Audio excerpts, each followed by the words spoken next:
আবু তাহা নারীদের সম্বন্ধে খুব বিদ্বেষ ধারণ করেন। খালেদ মহিউদ্দিন দেখেন নাই ঘুমের বাচ্চারা কীভাবে কাঁদতেছে বাবার কষ্টে। নারীদের সম্বন্ধে উনি খালি দোদকে খালি নারী দেখেন, উনি পুরুষ দেখেন না, নারী দেখেন। হ্যাঁ, নারী কেলেঙ্কারি করে বেদা লাগাইছে।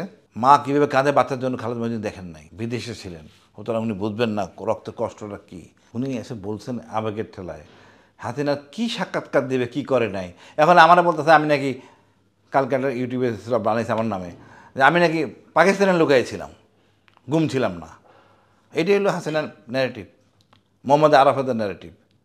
সুতরাং এই জন্য আমি বলি আয়নাঘর খোলা থাকবে, ক্লোজ হবে না, সপ্তাহে একদিন মধ্যে খোলা থাকবে। আমি শুধু তাই না, যত বিদেশি নাগরিক আছে, বিদেশি অ্যাম্বাসেডার সবাই কেন দেখাইতে হবে এটা আয়নাঘর, না হলে আসলে সমস্যা। খালেদ মহিউদ্দিনের বক্তব্যটা শহীদ রক্ত নিয়ে আসলে আবেগের ব্যাপার, তো আবেগ দিয়ে সব চলে না। খালেদ মহিউদ্দিন দেখেন নাই ঘুমের বাচ্চারা কীভাবে কাঁদতেছে বাবার কষ্টে। মা কীভাবে কাঁদে বাচ্চার জন্য খালেদ মহিউদ্দিন দেখেন নাই, বিদেশে ছিলেন, সুতরাং উনি বুঝবেন না রক্তের কষ্টটা কী। সে উনি হাসপাতালে যাইতে দেখতেন কষ্টটা কী। একজনের খাবার দেওয়া হয় হাসপাতালে, একটা ছোটো বাচ্চা, মা আর ওই রোগী রিক্সাওয়ালা হাড়ি পাতলে স্বপ্নে চলে আসে, তার বাড়ি ভাড়া বস্তি থেকে বাই করে দিছে, বস্তি থেকে সেই বিপ্লবীকে বাই করে দিছে।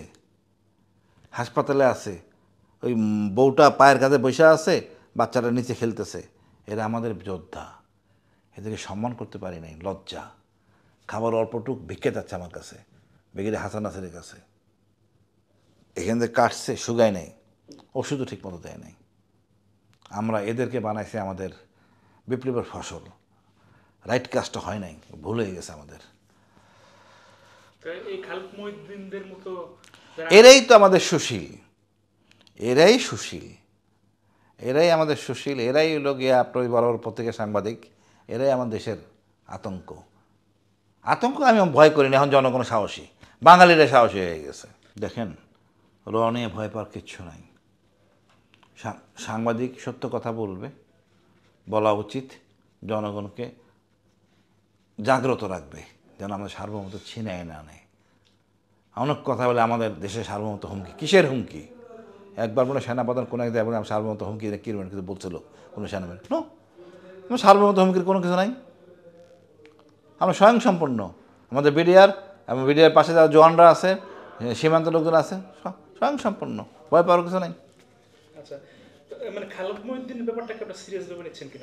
না, আমি সিরিয়াসভাবে নিই না, আমি মোটেও সিরিয়াসভাবে নিই না। ওনার স্বাধীনতা বলতেই পারেন, কত কথাই বলেন।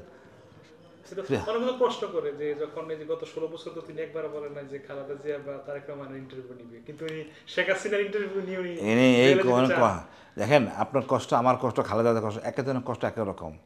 শেখ হাসিনা কোন জায়গায় ছিল ক্ষমতার, এখন কোন জায়গায় আইছে, কষ্ট তো আছেই। খালেদ মহিউদ্দিন যদি মনে করেন তা কিছু করার নাই।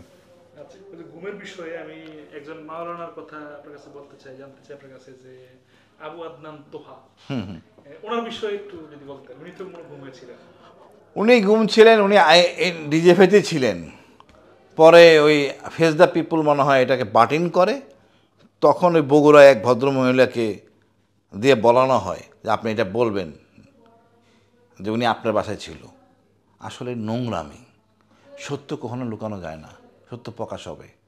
আবু তাহা এইসব কাজে জড়াইছে বিকজ অফ তার দ্বিতীয় স্ত্রী ছিল, মোবাইল ফোনে যোগাযোগ ছিল, উনি কট হয়েছেন। কিন্তু এখনো তো ওনাকে নিয়ে অনেক চর্চা হচ্ছে, এগুলো আপনি কিভাবে দেখেন? এগুলো ইমপ্যাক্ট কি? আমি এগুলি দেখেন, আবু তাহা নারীদের সম্বন্ধে খুব বিদ্বেষ ধারণ করেন। নারীদের সম্বন্ধে উনি খালি দোদকে খালি নারী দেখেন, উনি পুরুষ দেখেন না, নারী দেখেন। সেই দোদকে খালি নারী দেখেন। আরে বাবারে, উনি কেমনে দেখেন? কেমনই তো হলো না, দোদক আসলো কোথেকে? এরপর না বিচার, তারপর না দোদক। এগুলো ফাইলামি না, এগুলো আমাদের দেশের জনগণকে নিরুৎসাহিত করে, আমাদের দেশের নারীদেরকে হতাশ করে, আমার দেশের নারীদেরকে হতাশ করে। আমি মনে করি এই ধরনের ধর্মীয় নেতাদের সংযত হওয়া উচিত। আমাদের নারীরা আমাদের সাথে, কিন্তু উনিও তো নারী ঘটিত বিষয় এখন, হ্যাঁ, নারী কেলেঙ্কারি করে বেদা লাগাইছে। আমি বললাম না, আমাদের ধর্মের বাইরেও কালচার আছে। কোরআনে ভাবত্ব বুঝেন, তুমি যেটা পারবা না, অর্থাৎ সম অধিকারে রাখতে হবে, যেটা তোমার জন্য কষ্টকর, অর্থাৎ তুমি একটা বউ নিয়েই থাকো না। ওনার আচরণ আমি মোটেও পছন্দ করি না। কারণ উনি কি উনি বিয়ে করছে কোনো মনে হয় হ্যাঁ? বিয়ে করছে মনে হয় কি উনি কি কোনো নারী ফাঁদে পড়ছে মনে হয়? অবশ্যই পড়ছেন, নারী ফারে না পড়লে দ্বিতীয় বিয়ে কেন করবেন? উনি প্রথম বনে কোনো কোনো আপত্তি ছিল না অনুমতি নিয়েছিল? তো এটা তো ওনার আসলে অবশ্যই কোনো সমস্যা আছে ওনার। উনি খালি নারী দেখেন, দোদকে নারী দেখেন, মানে সমস্যা আছে ওনার নারী নিয়ে। নারীর প্রতি তার খুব খুব, কেন খুব থাকবে? না, খুব থাকলে আবার পরকে করে কেউ। অনেকে ক্ষোভ থেকে পরকীয়া করে প্রতিশোধ নিতে।